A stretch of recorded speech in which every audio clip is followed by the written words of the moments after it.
শুভ দুপুর বন্ধুরা, তোমরা সবাই কেমন আছো? এই তো আমি খাসির মাংস ধুয়ে নিচ্ছি।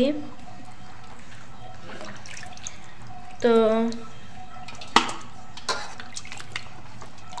যেহেতু এখন রান্না বসাবো, আর এখন অনেকটা দেরি হয়ে গেছে, কারণ মাছ এনেছিল, সেই মাছগুলো কাটতে কাটতে অনেকটা সময় লেগে গেছে।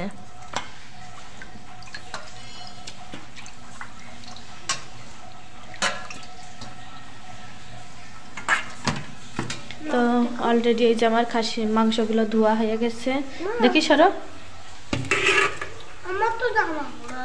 তো আজকের মাংসগুলো বেশি চর্বি, মানে মাংস কম চর্বি বেশি। দেখি সরো।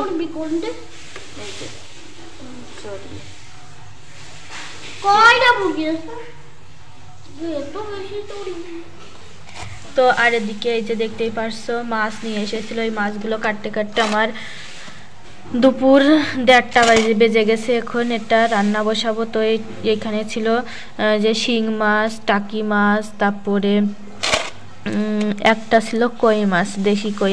এগুলো সবই দেশি মাছ, যেহেতু বৃষ্টি হচ্ছে, তো বৃষ্টির সময় এই দেশি মাছগুলো পাওয়া যায়। তো সকালবেলা মাছগুলো এনেছিল, মাছগুলো কাটতে কাটতে আমার হচ্ছে এতটা বেলা হয়ে গেছে। তারপরে এখন আচ্ছা, তো ভিডিওটা দেখতে থাকো, আশা করি খুব ভালো লাগবে।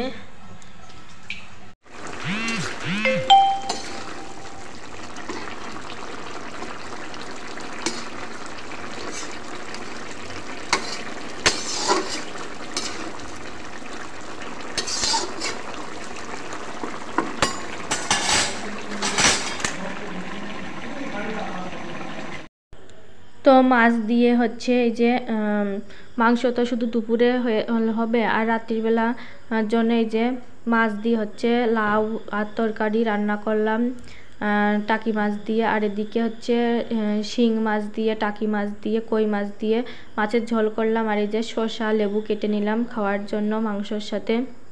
তো মাংস রান্নাটাও আমার কমপ্লিট হয়ে গেছে। তো আগে হচ্ছে তরকারি রান্না করে নিয়েছিলাম, কারণ মাংসটা আমি রাইস কুকারে সিদ্ধ দিই, তাহলে পারফেক্টভাবে সিদ্ধ হয়, বেশিও হয় না কমও হয় না। তারপরে কষিয়ে তারপরে রান্না করি। তো আমি এর আগে কখনো মানে মাটনের ভিতরে মানে খাসির মাংসের ভিতরে আলু দিইনি। তো এই প্রথম আলু দিলাম, দেখি যে সবাই আলু দেয় কেমন লাগে খেতে। তো আমিও ট্রাই করলাম। তো আজকের ভিডিওটা এই পর্যন্তই। সবাই ভালো থেকো, সুস্থ থেকো, টেক কেয়ার, বাই।